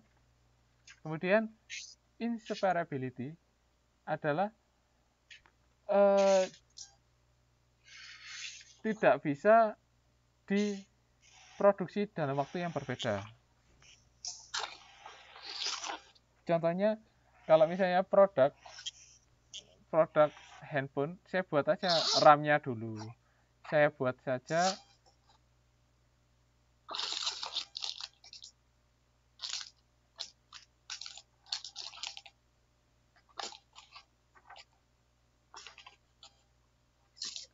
ini bisa di mute sebentar. Oke. Ya, kita buat saja RAM-nya dulu. Kita buat saja ROM-nya dulu. Kita buat saja LCD-nya dulu. Kita buat saja baterainya dulu. Kan bisa terpisah-pisah. Tapi kalau jasa kan tidak bisa.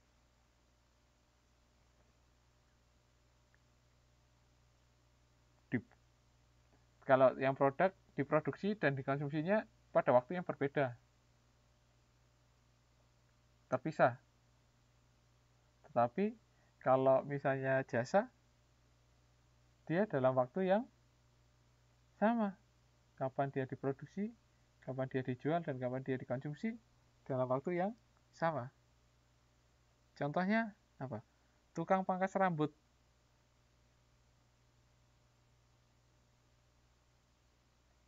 Saya produksinya kapan? Oh, motong rambutnya sekarang, hasilnya baru bisa dilihat besok. Nggak bisa kan? Ya otomatis kalau sekarang dipotong ya otomatis langsung. Oh, rambutnya disimpan di sini dulu aja. Oh, besok baru dipotong. Kan tidak bisa. Beda kalau produk. Kalau produk komponennya disimpan dulu. Besok baru dirakit. Bisa. Oh, besok baru dikirim ke pelanggan. Bisa kan? Kalau jasa tidak bisa.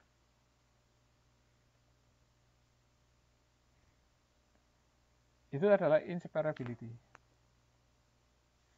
Maka dari itu, dalam inseparability, interaksi antara si penyedia jasa dan penerima jasa harus terjalin.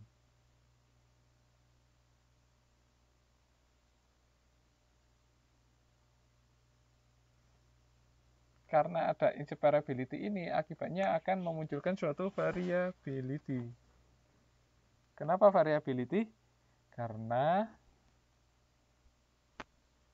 dia berdasarkan interaksi antara si penyedia dan penerima jasa, antar satu jasa dengan jasa yang lain tergantung case interaksi tersebut. Oh, saya mau dipotong rambut. Potongan rambut saya model A, model B, model C, model C, D berbeda. Ataupun model A untuk tipe kepala yang bentuknya X, bentuknya Y, bentuknya Z.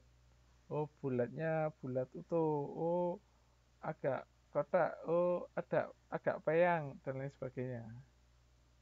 Itu kan berbeda-beda. Motongnya seperti apa? Oh, rambutnya gondrong. Oh, rambutnya tipis. Oh, untuk rambutnya keriting. Oh, untuk rambut lurus. Berbeda-beda. Maka dari itu akan memunculkan suatu variability antara layanan satu dengan layanan yang lain.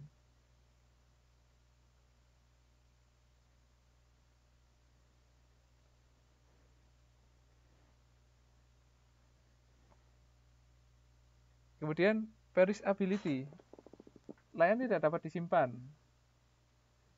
Misalnya saya lagi potong rambut nih, dapat setengah. Saya simpan dulu ya potong rambutnya. Saya mau jalan-jalan. Nggak bisa, nggak selesai ya. Ya sudah. Atau naik Uber dari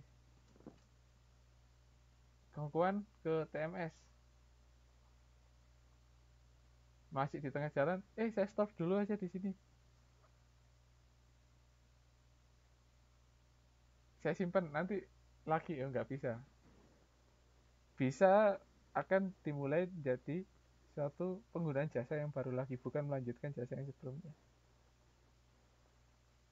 Ada yang bisa memberikan contoh yang lain untuk produk jasa dari keempat karakteristik ini? Silakan. Gantian, jangan Eva aja. Saya ingin dengar namanya yang lain.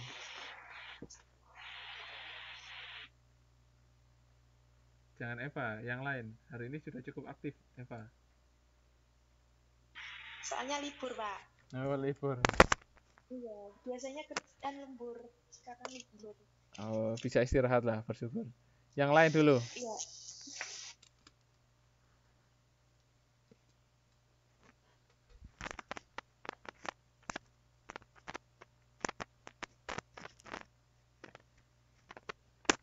Mas Nurhadi mana? Saya tadi lihat ada kehadirannya tapi belum bersuara. Sambil kerja, Pak. Oke. Oh ya, semoga dilanjutkan kerjanya. Bohong, Pak.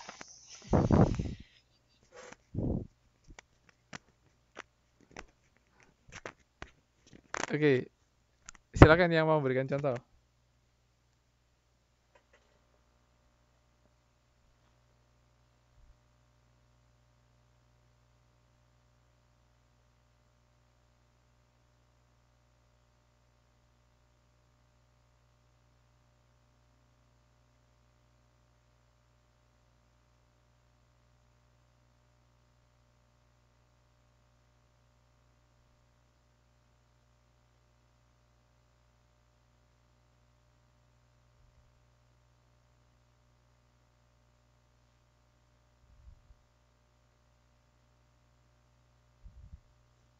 Oh, diam semua.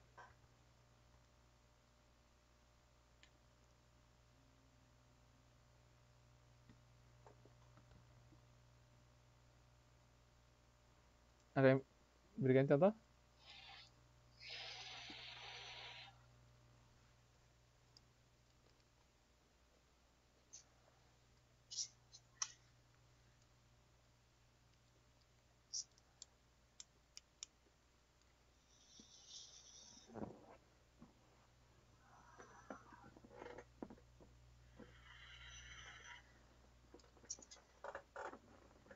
Silakan.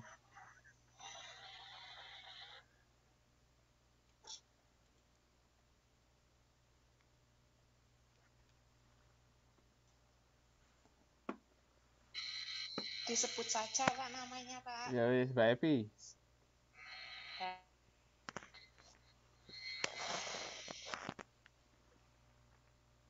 Ayo Mbak Evi.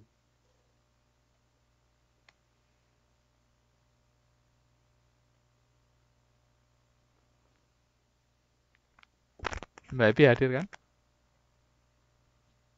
Kalau Ya, McDonald hadir. termasuk nggak sih Pak? Kenapa? Kalau McDonald termasuk nggak? McDonald itu ada produknya nggak?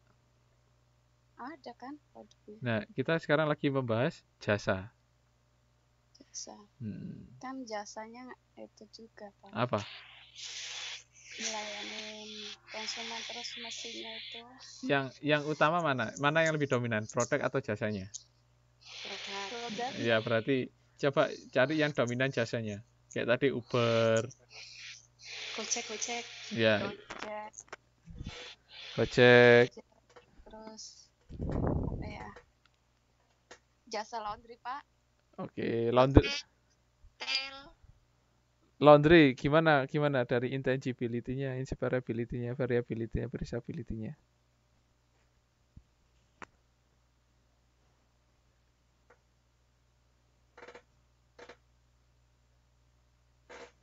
Ya, bagaimana? Kenapa Pak?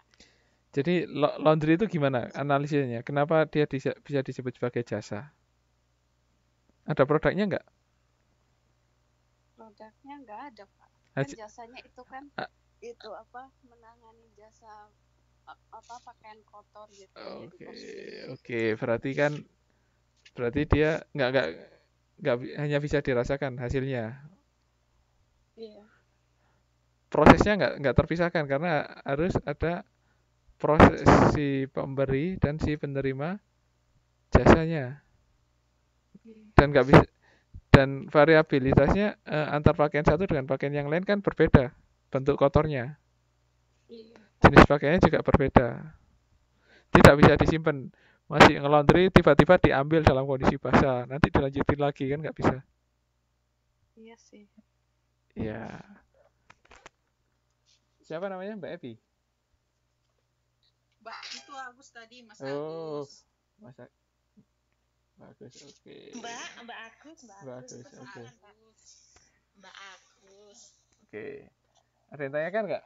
Jadi tahu ya beda antara produk dan jasa itu sendiri. Berdasarkan kalau karakternya. guru Pak, Ya? kalau guru ngajar gitu ya Ya sama kan Jasa. jasa. Kalau itu Pak kayak tukang pijat gitu, itu kan jasa juga. Ya jasa. Kayak spa gitu. Iya. Itu jasa. tapi kan dia pakai produk juga Pak, kayak lulur, kayak apa ya, kayak buat facial itu Iya kan produknya kan itu. scrubnya juga. Iya, Iya, minyak itunya lah. Oke. Salon sih salon. Oke, saya tanya sekarang. Ini menarik untuk dibahas. Ketika di sana ada suatu spa. Spa itu yang ditonjolkan adalah krim spanya atau proses spanya. Sebenarnya kan Pak itu lebih dominan ke jasa ya Pak. Iya, yang lebih Karena dominan. kan kita yang kita rasakan kan jasa jangannya yang badannya pegal-pegal jadi nggak pegal gitu. Betul. tapi Nah, kan itu ada kalau medianya krim itu Pak. kan pendukungnya gitu. Iya, betul ada medianya. Tetapi seperti pernyataan yang saya sampaikan di awal tadi, mana yang lebih dominan di sana? Main bisnisnya dominannya apa? Jualan produknya atau jualan jasanya? Jualan jasanya. Ya, berarti Oke.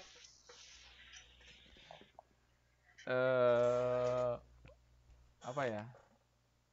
Klinik kecantikan. Ini pasti karena kan yang aktif banyak ibu-ibu nih. Pasti tahu Kalau klinik kecantikan. Menurut saya jasanya lah Pak. Soalnya kan kalau klinik kecantikan belum tentu produknya dikasih ke kita. Mereka yang menggunakan ke kita gitu.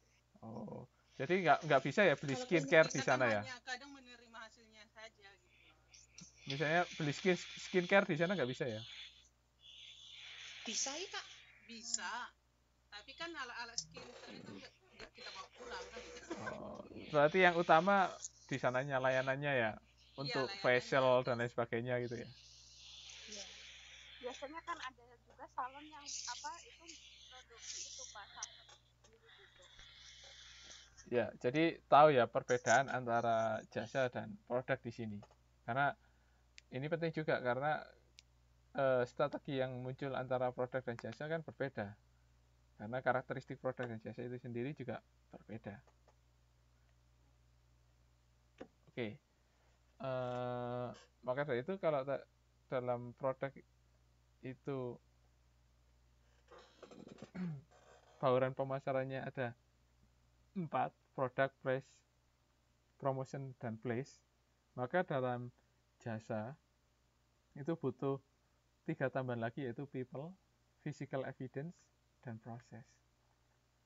Jadi kenapa butuh people? Karena ya proses penyampaian jasa itu butuh orang. Betul sekali Mbak Evi. Bener kan? Iya, butuh orang. Sehingga orang-orang itu butuh interaksi. Karena layanannya bersifat tidak berwujud, maka butuh tempat untuk mewujudkan layanan tersebut. Contohnya salon potong rambut. Potong rambutnya di mana? Bukti fisiknya tempatnya, terus kursinya, terus media-media yang dipakai untuk peralatan yang dipakai untuk salon tadi, guntingnya, clippernya, dan lain sebagainya. Kemudian proses, karena dia layanan maka butuh ada suatu prosedur layanan. Ada termasuk tahapan. Pasti jenengan semua kenal apa yang namanya standard operation procedure. Layout ruangan. SOP. Ya, SOP.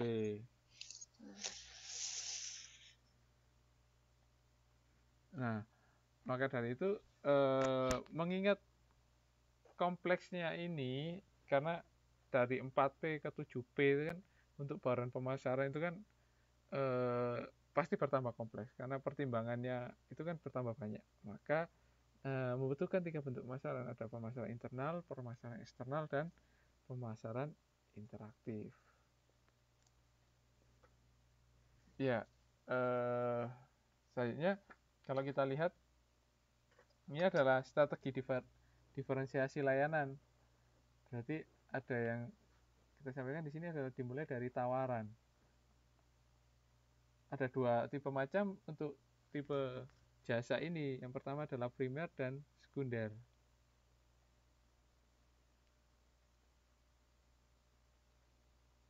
Ya, fungsi layanan utamanya apa? Misalnya tadi, kalau misalnya salon tawaran primernya apa sih? Potong rambut. Tawaran sekundernya apa? Pewarnaan rambut, hairstyling, smoothing. Ya, ada nggak ya smoothing? Ya. Ada, Pak. Iya, saya nggak tahu, cuma menduga aja. Ada smoothing, coloring. Terus ada cream bath juga, ada tawarannya untuk itu. Kalau sekarang mungkin bisa beralih ya, cream bath itu menjadi suatu yang penting juga, menjadi yang primer juga, tapi pada kondisi tertentu bisa jadi suatu yang sekunder. Nah, tujuannya adalah dengan adanya tawarannya sekunder ini bisa memberikan suatu pembeda antara layanan satu dengan layanan yang lain, antara kita dengan kompetitor kita.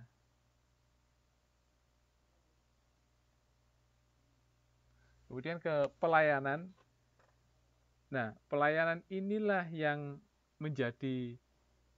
bisa menjadi pembeda kualitas kita dengan kompetitor kita. Pelayanan ini adalah suatu proses di mana kita menyampaikan suatu layanan. Ada alat yang bisa kita gunakan untuk menyampaikan layanan tersebut. Ya misalnya kayak tadi kita ke salon, ya alatnya apa sih? Ya clipper, gunting, sisir, kursi, cermin, dan lain sebagainya. Kemudian kita ngomong ke citra. Citra adalah image yang didapat dari persepsi kualitas konsumen. Logikanya, kualitas ini akan berkorelasi dengan persepsi yang dirasakan atau difikirkan atau yang diestimasi oleh konsumen. kembali lagi kita ngomong persepsi, hubungannya adalah dengan ekspektasi.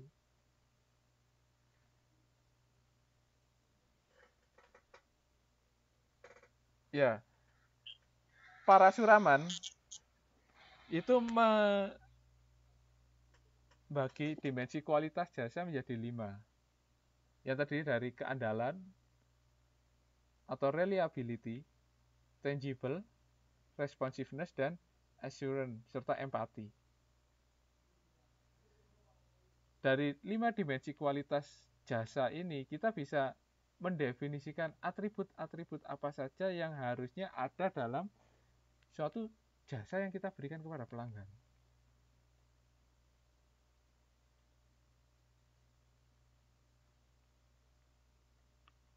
Contohnya,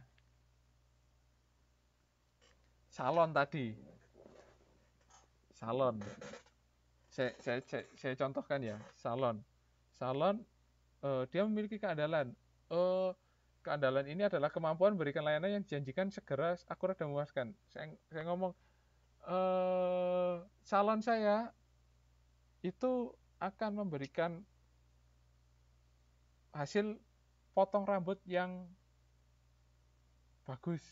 Nah, kalau bagus kan nggak jelas bagusnya seperti apa kan. Hasil potong rambut yang presisi. Jadi kita ngomong presisi, kita rapi dan presisi. Kiri kanan sama, belakang juga sama kalau potong cepat. Ketika habis dipotong kita ukur benar. Oh, ternyata benar-benar presisi dan sesuai apa yang disampaikan. Wah, itu namanya keandalan. Jadi kita ngomong apa, hasilnya yang kita berikan apa. Jelas ya? Anda tanyakan dari keandalan ini?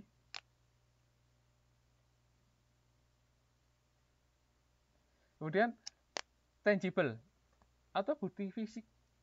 Nah, dalam layanan ini fasilitas-fasilitas yang dipakai dalam mentransfer layanan ini itu adalah fasilitas fisik. Nah, semakin baik maka dimensi tangible-nya semakin bagus. Peralatan digunakan itu seperti apa?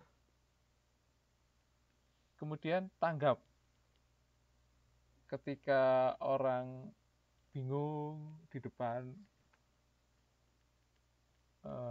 pemilik salonnya mendatangi terus bertanya, apakah butuh potong rambut atau seperti apa? Tanggap. Terus ketika pada saat memotong dilihatnya sepertinya membutuhkan sesuatu apa gitu. Ada yang dibutuhkan atau mau ke kamar mandi, mau ke toilet. Pada intinya dia memberikan ketanggapan untuk melayani pelanggan. Kemudian ada jaminan atau assurance.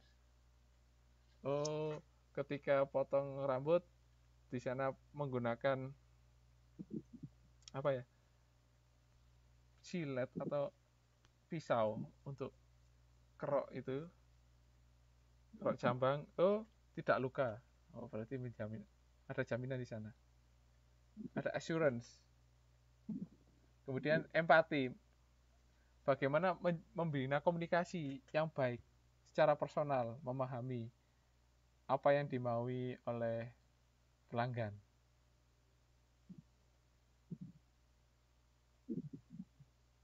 Ada yang tanyakan?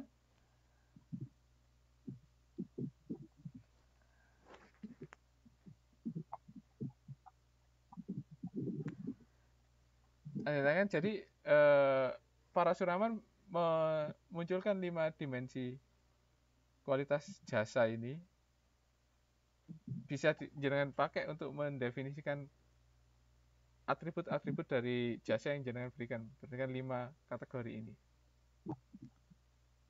Oke? Dan tanyakan? Nggak ada, Pak.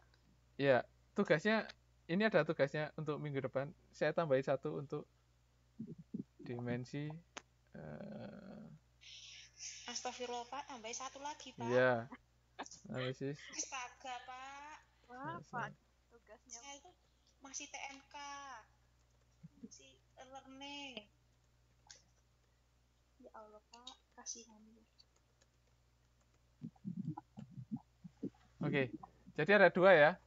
Rancanganlah penerapan pada sebuah bidang usaha terkait strategi memperpanjang lini produk yang terdiri dari memperpanjang ke hilir, ke hulu, hulu dan hilir, dan mengisi lini produk.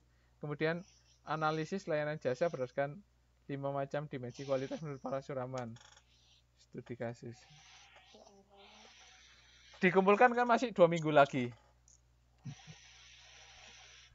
3 minggu ya? Berarti kan judulnya terserah kita gitu ya Pak ya? Iya, studi kasus jenengan.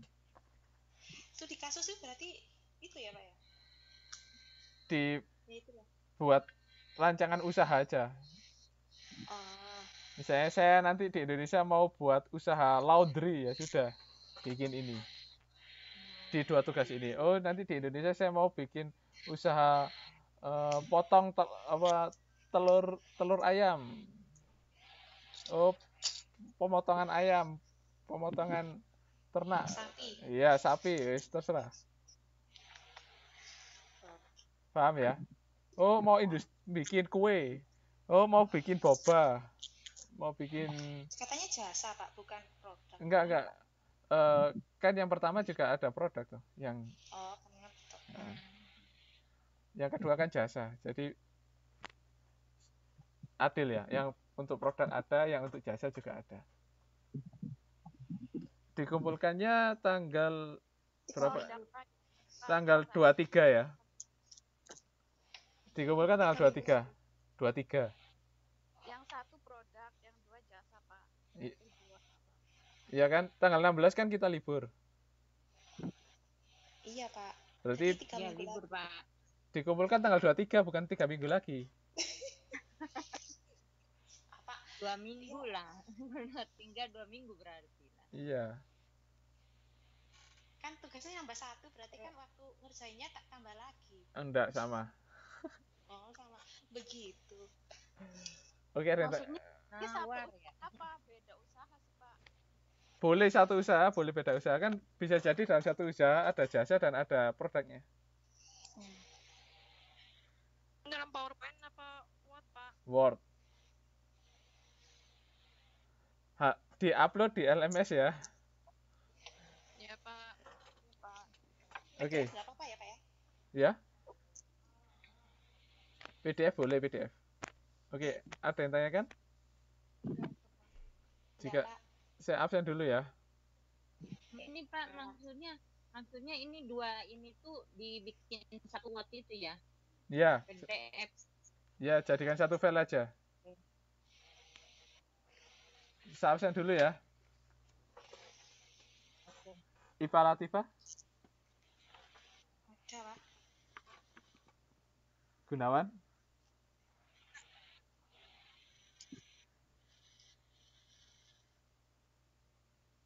Mas Gunawan enggak masuk ya? Enggak masuk ya? Enggak masuk ya? Di sini enggak ada, Pak. Oke. Nana Maulina? Ada. Titik Wulandari?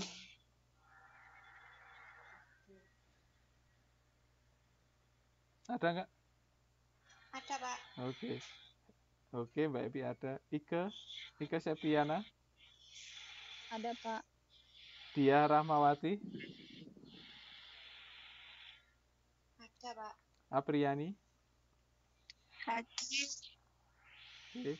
Nyai Sumiati? Ada Pak. Paija?